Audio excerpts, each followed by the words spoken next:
En 10 ans, j'ai vu l'évolution et ça se dégrade.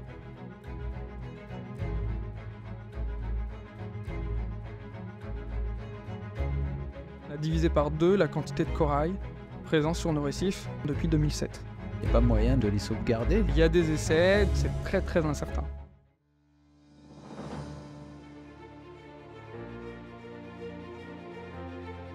Tous les jours, je rencontre des chefs d'entreprise, des experts, des acteurs de la fonction publique qui partagent tous cette même ambition de créer un avenir plus durable en Guadeloupe et dans la Caraïbe. Cela m'a donné l'idée d'ouvrir ces conversations qui trop souvent restent confinées. Je suis Bertrand Viret et l'objectif de ce podcast est de vous faire découvrir les enjeux environnementaux de nos îles et pourquoi pas de vous inspirer vous aussi à devenir des acteurs du changement. Bienvenue dans Régénération Caraïbe. Bonjour Thibaut. Bonjour Bertrand. Alors, je te laisse te présenter rapidement, nous dire qui tu es, ce que tu fais. Alors, je m'appelle Thibaut Rossard, j'ai une formation en écologie marine et donc je travaille sur les récifs coralliens et tout ce qui tourne autour, c'est-à-dire les coraux, les poissons, les herbiers et toute la faune qui vit de manière générale autour de ces écosystèmes-là. Et je suis aussi président de l'association VERIF qui, depuis 2020, est coordinatrice des suivis ReefCheck en Guadeloupe. Super, donc on va avoir le temps de rentrer dans les détails de tout ça parce qu'il y a beaucoup de choses à dire. L'association ReefCheck, en fait, c'est le protocole ReefCheck. Protocole ReefCheck, oui. C'est international. Protocole ReefCheck, c'est un protocole international qui a été fait de manière le plus simple possible pour être déployé le plus largement possible à travers le monde et surtout pour impliquer la population locale. Le but, c'était pas d'avoir des suivis qui soient hyper compliqués et donc seuls les experts pouvaient les réaliser.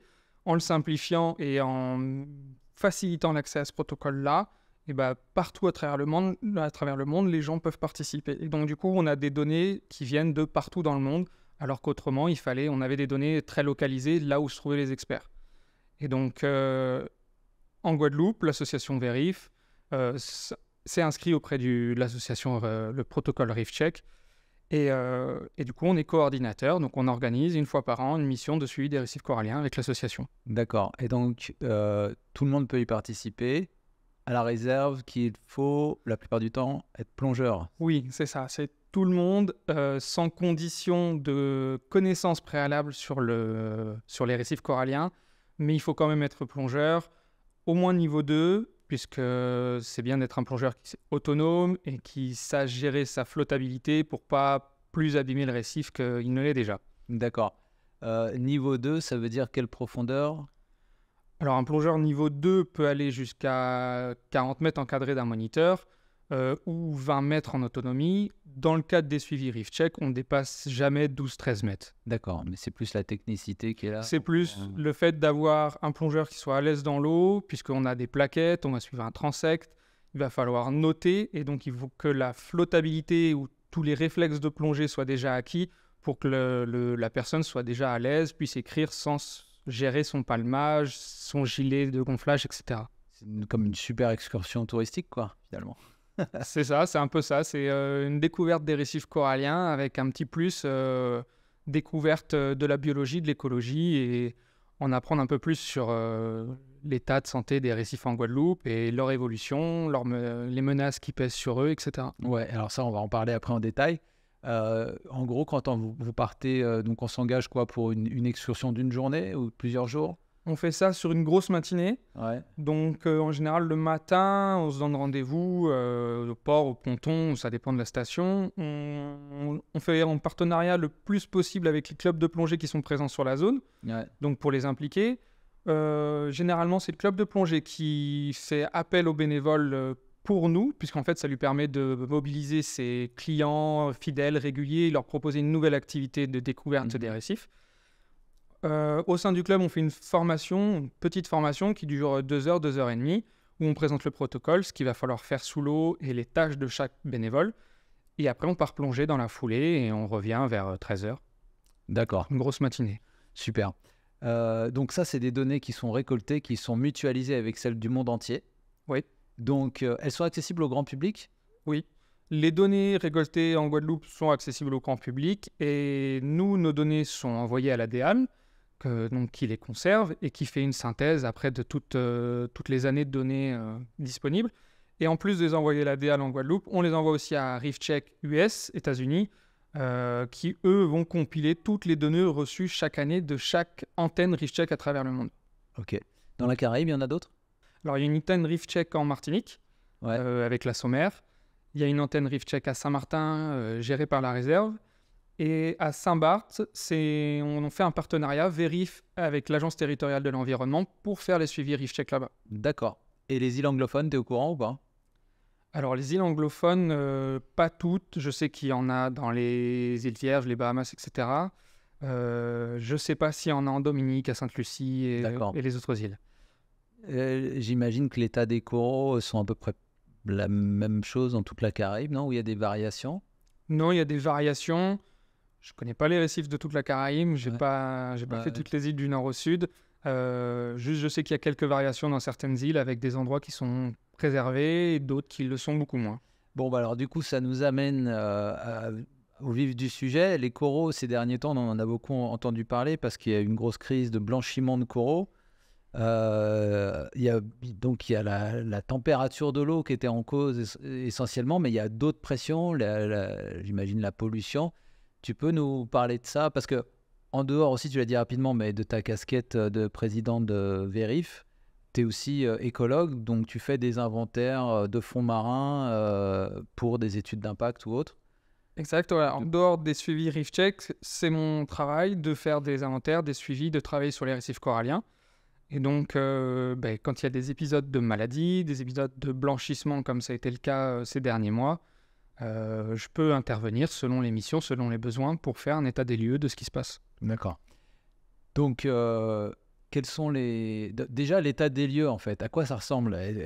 Tu es là depuis quand même pas mal, quelques années 10 ans. 10 ans? 10, 11 ans. Est-ce que tu as vu une évolution en 10 ans? Oui, en 10 ans, j'ai vu l'évolution. Ah ouais? Donc, quand je discute avec des personnes qui plongeaient il y a 20 ans, 30 ans, 40 ans, l'évolution a dû être phénoménale pour eux, puisqu'en 10 ans, elle était déjà importante. Et ça se dégrade. Ça se dégrade. Depuis 40 ans, ça se dégrade. On est dans quel niveau de dégradation actuelle? Plutôt important. Par exemple, j'ai les chiffres des derniers suivis ReefCheck. Donc, ça a commencé en 2007. ReefCheck en Guadeloupe, on était en moyenne à un recouvrement de coralliens, c'est-à-dire la quantité de corail sur une zone donnée, on tournait autour de 18-20%, avec des variations selon les sites. Au dernier suivi ReefCheck, on était à 9%. Ça veut dire qu'on a divisé par 2 la quantité de corail présent sur nos récifs depuis 2007. Ah ouais. D'accord. Donc ils sont en voie de disparition? On peut dire qu'ils sont en voie de disparition, donc ça n'a pas encore été vraiment évalué, sauf pour une espèce qui est présente ici, qu'on appelle le corail cierge, qui est présente dans toute la Caraïbe, et qui a été déclarée éteinte, puisqu'il reste quelques colonies, mais elles sont trop éloignées les unes des autres pour qu'elles puissent se reproduire. Donc en fait, une fois que ces colonies-là vont mourir, il n'y aura aucune chance qu'on les voit après sur les récifs. Il n'y a pas moyen de les sauvegarder? Alors, il y a des essais de colonies coralliennes de cette espèce qui sont récupérées, mis en aquarium et maintenues. Mais dans tous les cas, je ne sais pas ce que ça va donner, mais comme elles sont très peu nombreuses, il faut qu'on puisse garantir leur survie en milieu contrôlé pendant longtemps, et il faut qu'on puisse garantir leur reproduction et la survie des descendants de ces colonies-là. Donc, c'est très, très incertain. Est-ce qu'il y a des espèces endémiques? Alors, endémiques de Guadeloupe, non. Les espèces qui sont présentes dans la Caraïbe, oui, sont endémiques de la Caraïbe. On a des espèces emblématiques en Guadeloupe qui sont protégées par un arrêté ministériel. Donc, il y a 16 espèces de coraux qui sont protégées par arrêté ministériel sur lesquelles on n'a pas le droit d'intervenir, ni de les toucher, ni de les casser, ni de les prélever, ni de les pêcher, ni de porter atteinte au milieu dans lequel ils sont. Donc, c'est ce qu'on appelle le... Oui, c'est très large. En fait, c'est vraiment pour protéger le récif au maximum. Donc, ça veut dire que quand il y a des travaux en mer, depuis 2017, on doit faire un inventaire, rechercher ces espèces-là, et si ces espèces-là sont présentes, mettre en place des moyens de protection, d'évitement pour pas impacter le récif à ce niveau-là. D'accord. Alors, quelles sont les pressions en fait concrètes qui font qu'on a cette dégradation là depuis 40 ans? Alors, la plus grosse pression aujourd'hui, c'est la pollution, c'est la mauvaise qualité de l'eau. Ah ouais. On rejette énormément de produits dans l'eau, que ce soit par nos véhicules, les eaux de pluie, les eaux usées. Les stations d'épuration en Guadeloupe, c'est pas nouveau, il y a des problèmes de fonctionnement. L'agriculture, si l'agriculture est pas, les engrais, les pesticides sont pas utilisés correctement, ils vont finir forcément à la mer, encore plus quand on est sur une petite île comme la Guadeloupe. Donc tout ça, ça dégrade la qualité du milieu. Quand on met ces polluants, les poissons tombent malades, les coraux peuvent tomber malades, les crustacés peuvent tomber malades, etc. Donc il y en a petit à petit, il y en a de moins en moins. Les poissons ne font pas leur travail sur le récif, c'est-à-dire manger les algues, réguler... Pourquoi? Parce qu'il n'y a plus de poissons? Parce qu'ils sont malades? Ils peuvent tomber malades, d'une part, donc, parce qu'il y a plein de produits toxiques dans l'eau, donc il y en a de moins en moins. Il peut y avoir, dans certains cas, la surpêche aussi, qui peut faire qu'il y ait de moins en moins de poissons. Et quand les coraux, eux, vont tomber malades et disparaître, très rapidement, ils vont être remplacés par les algues. Les algues vont pousser beaucoup plus vite que le corail, donc on a les récifs qui vont un peu se transformer. Et au lieu d'observer des coraux à perte de vue, on va de plus en plus avoir d'algues. Si, dans un même temps, on n'a plus ces espèces herbivores qui mangeaient les algues, ces algues vont pouvoir se développer encore plus vite. Elles sont envahissantes. Elles sont envahissantes. Et quand on a un corail vivant et un champ d'algues côte à côte, le corail, lui, va pousser très lentement, c'est de l'ordre de quelques millimètres à quelques centimètres par an. L'algue va pousser de plusieurs centimètres, des fois par jour. Donc très rapidement, elle peut recouvrir le corail. Et puis le corail, s'il est recouvert d'algues, il ne va pas avoir accès à la lumière et il va finir par mourir étouffé. Ok, d'accord. Et quand on parle de blanchiment? Alors le blanchissement, quand on parle de blanchissement, il y a plusieurs choses. Il y a le corail qui peut blanchir parce qu'il est stressé à cause d'une pollution, à cause d'un frottement, à cause d'une chaîne de bateaux par exemple. Et le blanchissement dont on parle, qui a eu lieu ces derniers mois, c'est à cause de la température de la mer. Le corail, on va dire qu'il a son idéal de température qui va être autour de 26, 27, 28 degrés. Ça dépend des espèces, ça dépend des endroits, mais grosso modo, c'est ça. À partir de 29, plutôt 30 degrés, il va entrer dans une phase de stress. On ne va pas forcément s'en rendre compte au départ, mais pour lui, il commence à faire trop chaud.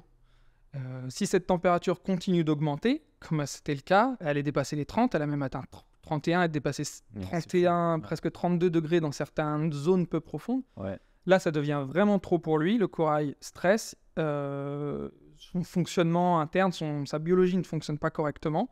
Et il va évacuer des microalgues avec lesquelles il vit en symbiose. Ok. On peut parler de la symbiose. Le corail vit en symbiose avec une microalgue. Cette microalgue, comme toutes les plantes, fait de la photosynthèse et donc produit de la nourriture par la photosynthèse. Le corail récupère cette nourriture pour lui, en grande partie. Donc le corail, c'est un animal? Le corail, c'est une colonie de centaines de milliers de petits animaux qu'on appelle les polypes, qui sont tous les clones les uns des autres.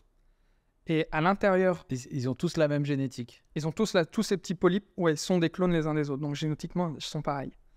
Et à l'intérieur de ce corail, il y a une microalgue avec laquelle il vit en symbiose, et il y a des échanges. La microalgue fait la photosynthèse, produit de la nourriture, le corail récupère cette nourriture pour lui, c'est la majeure partie de son alimentation vient de là, et il peut aussi capturer du plancton qui passe à proximité de lui. Quand il est en stress, le corail, il va pas bien, et il identifie un peu le problème, il se dit, il y a un problème avec cette algue-là, et il va se mettre à expulser cette algue, donc il va s'en débarrasser. Sans cette algue, le polype, ça ressemble à une méduse, c'est transparent. Et donc, on va voir le squelette calcaire du corail par transparence. Donc, blanc. Mais à ce moment-là, le corail est toujours vivant. Les polypes sont toujours présents. Il peut toujours se nourrir en capturant de la nourriture qui passe à proximité de lui. Sauf que la majeure partie de son alimentation vient de la photosynthèse. Donc, il va manquer de nourriture. Donc, si la température est élevée pendant trop longtemps, il va finir par mourir de faim. Et là, à ce moment-là, le corail va rester blanc, mais on aura juste le squelette calcaire. Et donc, un squelette calcaire sans ces polypes dessus, c'est juste un caillou. Très rapidement, il va être recouvert par les algues. D'accord, ok. Et Et donc, combien de temps il peut tolérer vivre sans cette microalgue? C'est très variable. C'est très variable selon les espèces et il y a même des variations selon les individus. Deux corails de la même espèce qui sont côte à côte, il y en a un qui peut survivre 15 jours, 3 semaines, il y en a un qui peut survivre 1 mois et demi, puis il y en a un autre qui pourrait survivre 10 jours. Donc ça va dépendre des espèces. D'accord. Et ça, on ne peut pas vraiment l'anticiper. Il y a des espèces qui sont connues pour être plus ou moins tolérantes au blanchissement, mais il peut y avoir des variations. D'accord. De manière générale, quand ça commence à durer 1 mois, Ça craint. ça commence à être difficile pour les coraux de survivre. D'accord. Et là, la température, elle a dépassé les 30 degrés, je crois, plus ou moins vers mi-juillet. Et elle est restée au moins à 30 degrés jusqu'à mi-octobre. Donc, on a eu 3 mois de température trop élevée pour les coraux. Tu as pu mesurer un peu les dégâts Alors, pas encore. J'ai pas eu l'occasion d'aller voir ça. D'une part parce que le blanchissement, c'est juste la fin maintenant. Donc, pendant qu'il était en cours, en gros, quelque part, on attend que malheureusement ce soit fini, tout soit mort ou pas pour voir le résultat. Les suivis reef check, on va s'en rendre compte. Ils ont lieu en général au mois de mai-juin. Donc à ce moment-là, le blanchissement, il y a longtemps qu'il sera terminé. Et on va voir les coraux qui ont résisté ou pas. Ouais, d'accord. Mettons qu'il y en a une partie qui résiste. Est-ce qu'il y a une histoire de profondeur aussi? Alors oui, parce que théorique, plus on descend, plus l'eau est froide. Ouais. Sauf que là, la température, elle était trop élevée jusqu'à 30-40 mètres. Et grosso modo, la température était trop chaude jusqu'à la limite à laquelle on retrouve des coraux. Donc, il y a plein de plongeurs qui ont observé des coraux blanchis à 30-40 mètres de fond. Ouais, c'est pas juste en surface. C'est pas juste en surface. Alors bien sûr, les coraux qui sont en surface vont être impactés plus rapidement parce que l'eau va chauffer plus vite en surface. Mais quand c'est des épisodes comme ça qui durent très longtemps, au final, on arrive même à 30 mètres de fond à avoir une température qui est trop élevée. Et quelles sont leurs capacités à se reproduire, à se régénérer? Si par exemple, là, il y en a 80% qui s'est fait... Alors, une fois que la température rebaisse, donc passe en dessous 29 degrés, le corail peut recapturer cette microalgue, la zooxanthelle, peut la recapturer, il va retrouver ses couleurs et il peut reprendre le cours de sa vie. Mais c'est pas tout gagné encore pour lui, puisque s'il a subi 3 mois de stress, ou entre guillemets il était sous-alimenté, il peut y avoir des conséquences qui arrivent 1, 2, 3 mois plus tard.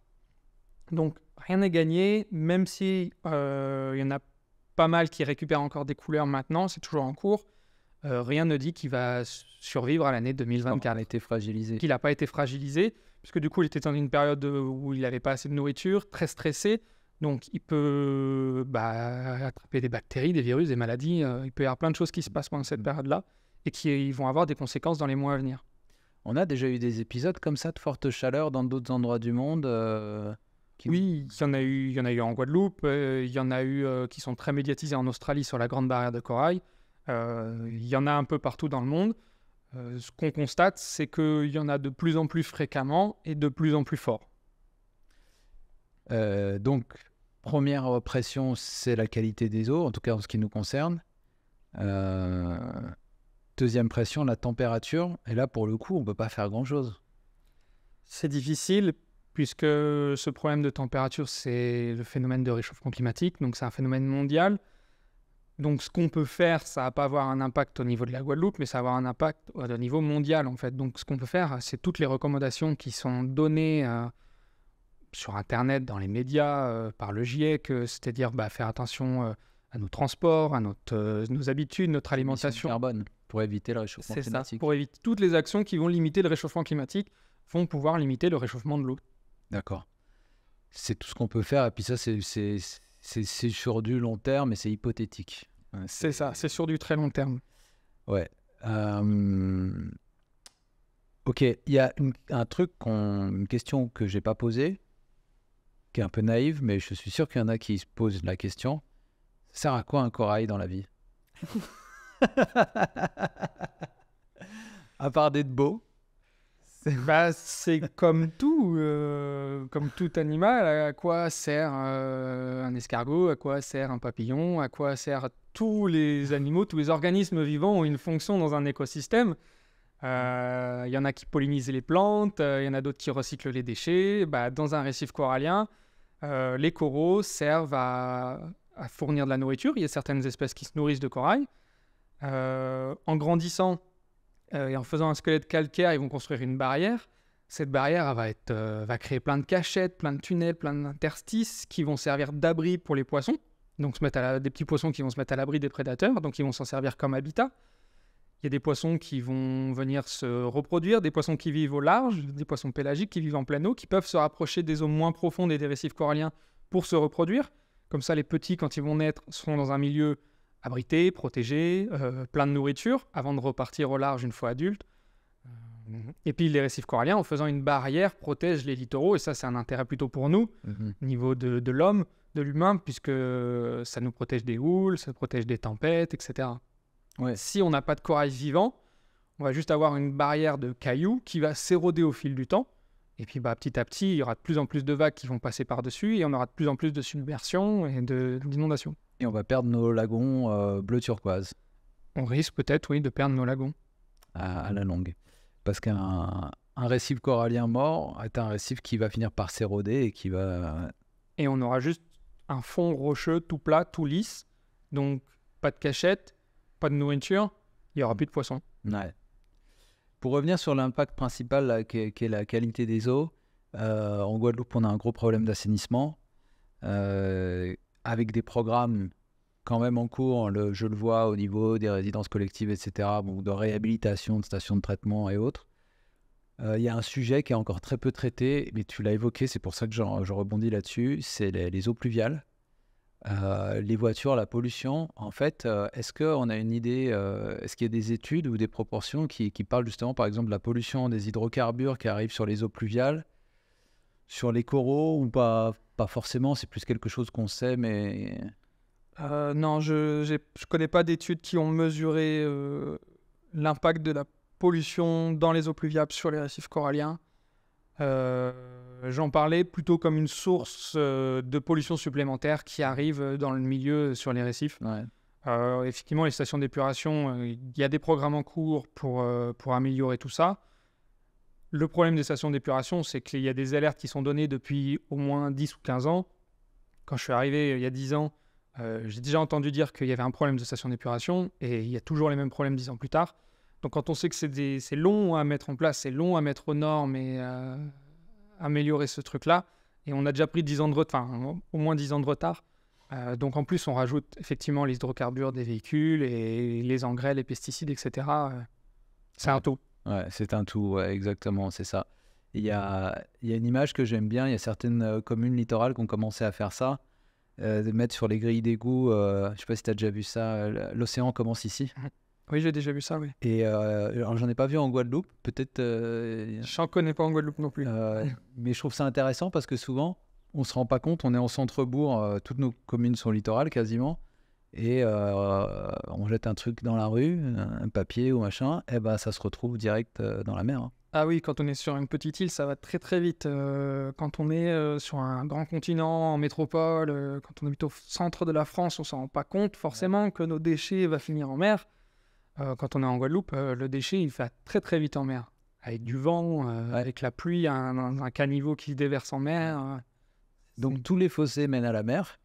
Oui. Et tous vos jardins mènent à la mer. Donc en fait, et tous les agriculteurs, pareil, leur avidement des pluies sur les exploitations. Donc quand on utilise des pesticides, quand on utilise des produits chimiques, c'est du pesticide pour tout ce qui est vivant. Donc, effectivement... C'est ça.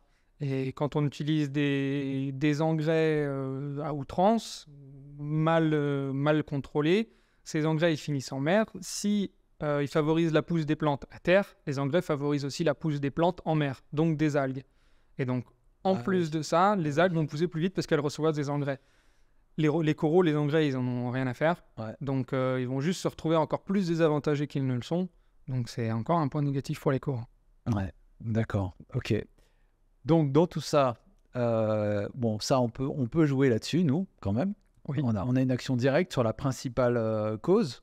Donc, ça, a priori, si on travaille bien, parce que tu disais qu'il y a d'autres îles ou d'autres endroits dans la Caraïbe où la qualité, les coraux sont un peu plus préservés. J'imagine que c'est des îles où il y a moins d'activité, justement, ou moins de pollution. Oui, effectivement, les îles qui sont moins peuplées, il y a moins d'industrie, donc forcément, il y a moins de pollution. Alors, c'est pas une obligation, mais potentiellement, ont des récifs en meilleure santé. S'il y a moins d'habitants, il y a aussi moins de pression de pêche. Donc, il peut y avoir plus de poissons perroquets, plus d'oursins diadèmes, qui sont des herbivores très importants sur les récifs. Et il y a aussi des îles qui prennent des mesures plus drastiques en interdisant les fameuses crèmes solaires. Comme ça, ils disent zéro crème solaire. C'est un impact réel, ça. La crème Ça a un impact, oui, sur les organismes marins, un vrai impact sur les organismes marins. Donc, il y a des îles qui ont dit, mais on interdit totalement les crèmes solaires. Ouais. Il y a des îles qui vont plus loin en interdisant, en réglementant plus strictement la pêche sur certaines espèces qui ont un rôle, entre guillemets, plus important. Toutes les espèces ont un rôle important sur un récif. Mais dans notre problème à nous, où on a de plus en plus d'algues, il y a des îles qui prennent des réglementations pour protéger les herbivores un petit peu plus que les autres espèces, pour essayer poissons herbivores et aussi oursins qui sont des herbivores. Et ça, ici en Guadeloupe, c'est pas le cas pour l'instant. Pour l'instant, en Guadeloupe, non, c'est pas le cas. Donc c'est des poissons qui sont pêchés et qui pourraient être utiles. C'est des poissons qui sont pêchés qui pourraient être utiles. Alors après, il y a quand même des quotas, il y a quand même des mailles. On ne peut pas faire tout et n'importe quoi, hein. Il y a des réglementations de pêche. Juste dans l'état actuel de nos récifs, c'est une question qui, je pense, faudra se poser puisque la dégradation est très importante et s'accélère. Donc, si on veut limiter ça, je pense qu'il va falloir se poser la question à un moment donné. D'accord. Parce qu'à la longue, c'est vrai que les coraux font partie de la chaîne alimentaire, donc s'ils finissent par disparaître, la pêche va être compromise. Oui, exactement. Protéger les récifs coralliens, c'est aussi protéger les activités de pêche, c'est protéger les activités touristiques. En Guadeloupe, j'avais vu passer une étude il y a quelques années, mais je crois que c'était 300 000 habitants qui dépendaient des récifs coralliens, puisque directement en tant que pêcheur ou directement en tant que consommateur de poissons pêchés, donc là, le lien il est immédiat, hein, pour notre alimentation, on dépend tout de suite du récif corallien. Il y a toutes les activités touristiques qui dépendent des récifs coralliens, les plongées, les excursions, les randonnées palmées. Et puis après, tout ce qui découle de aussi celui qui fabrique le bateau pour le pêcheur, celui qui fabrique le filet pour le pêcheur, etc. Il y a plein de gens qui vivent aussi indirectement du bon état de nos récifs. Et donc oui, en Guadeloupe, il semble que c'était 300 000 habitants sur 400 000 au moment de l'étude qui dépendaient des récifs coralliens. Directement ou indirectement. Ou indirectement. Donc c'est énorme. Donc protéger les récifs coralliens, c'est protéger toutes les activités, un grand nombre d'activités. Ouais, et puis symboliquement, ils sont quand même là tout autour de l'île. Hein. Aussi. De façon un peu invisible, mais ils font leur travail. Ils sont toujours là, c'est ça. Si on veut continuer à manger du poisson, il faut qu'à un moment donné, on ait des récifs coralliens en bonne santé. Ouais, d'accord. Ok, et donc, on voit qu'ils sont menacés, on a vu les pressions, qu'est-ce qu'on pouvait faire, qu'est-ce qu'on a subi quelque part en termes de la température, on l'a subi pour l'instant. Il y a quand même, malgré tout ça, des initiatives pour repeupler les barrières. Oui. Toi, tu bosses sur des projets comme ça aussi, de repeuplement, restauration. Un petit peu, oui. À l'époque, c'était avec l'aquarium qu'il y avait des initiatives. Alors, c'est l'aquarium de Guadeloupe et l'association Y-Mer, si je dis pas de bêtises, qui ont initié les projets de culture corallienne et de transplantation. Et derrière, ça s'est développé. Il y a eu le bureau d'études Coraïbes qui a continué le projet avec le soutien du Grand Port de Guadeloupe. Et c'est des projets qui sont toujours en cours actuellement. Ouais, que le Grand Port continue à faire de la restauration. Le Grand Port continue à soutenir des projets exactement de culture corallienne et de restauration de récifs. D'accord. Donc toi, pour avoir manipulé ça, on va dire, de près, est-ce que c'est facile de... Alors, c'est du coup... Ça fait quelques années du coup que ça a été démarré en Guadeloupe. Ouais. C'est des méthodes qui ont été mises en place bien avant, même dans certaines îles ailleurs dans le monde. Donc aujourd'hui, la culture corallienne, elle est maîtrisée quasiment partout. Il existe plein de différentes méthodes. Elles fonctionnent toutes bien, on arrive bien à élever des coraux et faire pousser des coraux. D'accord. Alors, c'est pas le cas de toutes les espèces, mais certaines espèces, oui. Et après, la restauration des récifs, c'est un peu plus compliqué, mais ça fonctionne encore correctement. Et plus on va le faire, plus on va améliorer les méthodes et plus on va améliorer les chances que ça fonctionne aussi.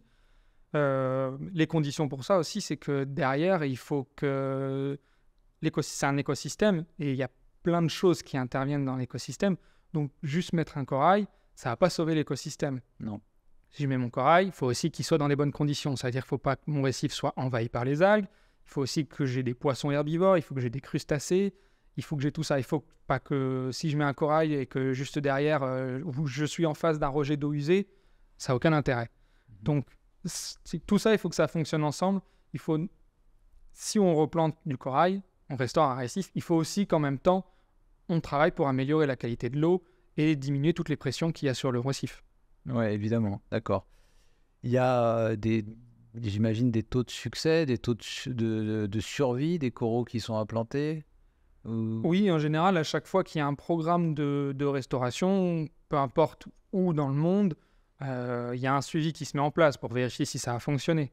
On ne va pas juste planter des corails et partir et ne jamais retourner dessus. Donc régulièrement, les plongeurs, les scientifiques, ils retournent et regardent si ça fonctionne et ce qui fonctionne et ce qui ne fonctionne pas aussi pour l'améliorer la fois suivante. Donc quand ça fonctionne, vous réimplantez quelques espèces et elles recolonisent la barrière? Le principe, c'est ça, c'est de réimplanter quelques espèces, enfin, plusieurs dizaines ou centaines de colonies coralliennes sur un récif. Alors ça se passe sur le long terme, hein, c'est pas quelque chose qui se passe en 2-3 ans, hein, il faut regarder ça sur au moins 5 ou 10 ans. Et l'idée, c'est que si tout se passe bien, si ça a bien été fait, la colonie corallienne grandit et après va pouvoir se reproduire avec les autres colonies coralliennes présentes sur le récif. Parce qu'une colonie corallienne toute seule, à part pousser jusqu'à la fin de sa vie, si elle ne peut pas se reproduire avec une autre colonie corallienne qui est à proximité, on n'aura pas de bébés coraux qui vont arriver sur mon récif. Donc l'idée, c'est augmenter la densité de corail, de mettre de plus en plus pour qu'ils aient de plus en plus de chances de se reproduire avec les espèces qui sont présentes. Ok, donc en gros, il faut pas lâcher l'affaire. Non, il ne faut pas lâcher l'affaire, c'est sûr. Mais par contre, c'est un travail, c'est pas évident, quoi. C'est pas évident et quand je disais c'est facile, en fait, non, c'est tout l'inverse. C'est pas évident dans le sens où le problème des récifs coralliens, c'est un problème global, c'est des problèmes qui se passent en mer, mais c'est aussi des problèmes qui se passent à terre. Et là où c'est difficile, c'est que c'est des projets qui s'évaluent sur le long terme. Mmh. Et donc, généralement, au bout de 2-3 ans, on ne peut pas juger du succès ou non du projet. Et c'est là où c'est difficile dans l'esprit des gens, se dire, mais ce que vous faites maintenant, ça aura un effet dans 10 ans, ou dans 15 ans, ou même dans 20 ans. Et dans 20 ans, qu'est-ce qui se passera? On n'arrive pas à se projeter sur des échelles de temps Ouais. qui sont Ouais, y a trop si de longues. paramètres. C'est pas si long, mais on n'arrive pas à se projeter, en fait. Ouais. Donc, on a souvent l'impression que ce qu'on fait maintenant, ça ne sert à rien parce qu'on ne voit pas l'effet dans les mois suivants. Ouais. Alors que l'effet, il pourrait venir, mais beaucoup plus tard. Ouais, d'accord. Quand tu parlais à un moment donné d'espèces, etc., et qu'il y en a qui résistent mieux que d'autres à différentes pressions, est-ce qu'il y a eu, comme par exemple, pour certaines espèces de fleurs ou même d'animaux, des idées de croisement, voire d'espèces génétiquement modifiées qui seraient super corail invincible? Alors non, je ne connais pas de projet dans ce genre-là. Mais sans parler d'OGM, mais de croisement, quoi. Alors non, je ne connais pas de projet de croisement entre différentes espèces de coraux. Par contre, tu parlais de super corail. Ça existe dans le sens où sur un récif, par exemple là, le blanchissement, c'est un bon exemple. On va aller sur le récif après l'épisode de blanchissement et on va regarder les coraux qui ont survécu. Et on va se dire, ce corail-là, il est toujours en vie, il n'a pas blanchi, il a survécu à cet épisode-là, il a survécu à 31 degrés, c'est un super corail. Parce qu'il est capable de résister à des températures élevées. Donc là, on pourrait se dire, il faut que je récupère ce corail, et c'est celui-ci qu'il faut multiplier, et c'est celui-ci qu'il faudrait que j'ai partout sur mon récif, parce que lui résiste à la température quand elle est trop élevée. Par contre, ce qui est difficile, c'est qu'il y a certaines espèces, par contre, on ne maîtrise pas la culture, on ne maîtrise pas l'élevage, on ne maîtrise pas forcément la restauration. Donc malheureusement, ça va être difficile de faire quelque chose avec. Mais il y a un autre problème, c'est que peut-être que mon super corail, en gros, il est super corail résistance à la température. Mais il est peut-être pas super corail résistance à la maladie. Ouais. Donc si l'année prochaine, j'ai pas de problème de température, mais j'ai un problème de maladie, mon corail peut mourir. Ouais. Donc l'idée, c'est jamais, de manière générale, jamais cibler qu'un seul corail, qu'une seule espèce et dire on va mettre que lui parce que c'est lui le super corail. Il faut qu'on ait des coraux qui viennent de partout, qui soient résistants à plein de choses. Et c'est la diversité qui va faire que le récif corallien est résistant. D'accord, ok. Super intéressant. J'imagine que l'avancée de la recherche là-dessus, ça n'arrête pas. Il y a toujours des... Il y a toujours des progrès, des recherches qui sont toujours en cours et toujours des avancées sur des nouvelles découvertes, sur les capacités des coraux à résister à certaines maladies, justement, ou à atteindre certaines températures. Pourquoi dans certaines mers ou océans, 30 degrés, c'est commun pour certains coraux, et d'autres, à partir de 29, ils n'y arrivent plus. Donc ça, il y a toujours des nouvelles découvertes qui sont faites là-dessus. À l'Université des Antilles, il y a un master spécialisé alors il y avait monsieur et madame Bouchon à l'époque. Est-ce qu'il y a des chercheurs actuellement qui travaillent? Je ne suis pas très au courant de... Alors oui, j'ai fait mes études justement à l'Université des Antilles avec Claude Bouchon. Aujourd'hui, oui, il y a toujours des chercheurs qui travaillent sur le milieu marin, sur les récifs et sur les espèces qui vivent dans les récifs. Donc je ne connais pas les derniers sujets de recherche à l'université, mais il y a toujours des chercheurs qui travaillent dessus. Une chaire de recherche qui avance. Oui, il y a toujours un laboratoire de biologie marine et ils sont toujours à travailler sur ces problématiques-là. Ouais, d'accord, ok. Alors moi, j'ai souvent tendance à dire que pour vraiment s'intéresser à un sujet, il faut arriver à s'émerveiller un petit peu, ou en tout cas à y plonger, là c'est le terme, là. Pour ceux qui ne font pas de plongée sous-marine ou pour qui ça paraît un petit peu compliqué d'aller apprendre à mettre des bouteilles et un tuba, etc.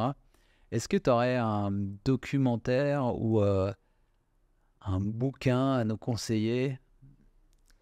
Alors, des documentaires sur les récifs coralliens, il y en a plusieurs. Je n'ai pas tous les noms en tête, mais j'en ai vu quelques-uns quand même. À l'heure des plateformes de vidéos en streaming, il y a des documentaires sur la vie marine un peu partout avec des images incroyables.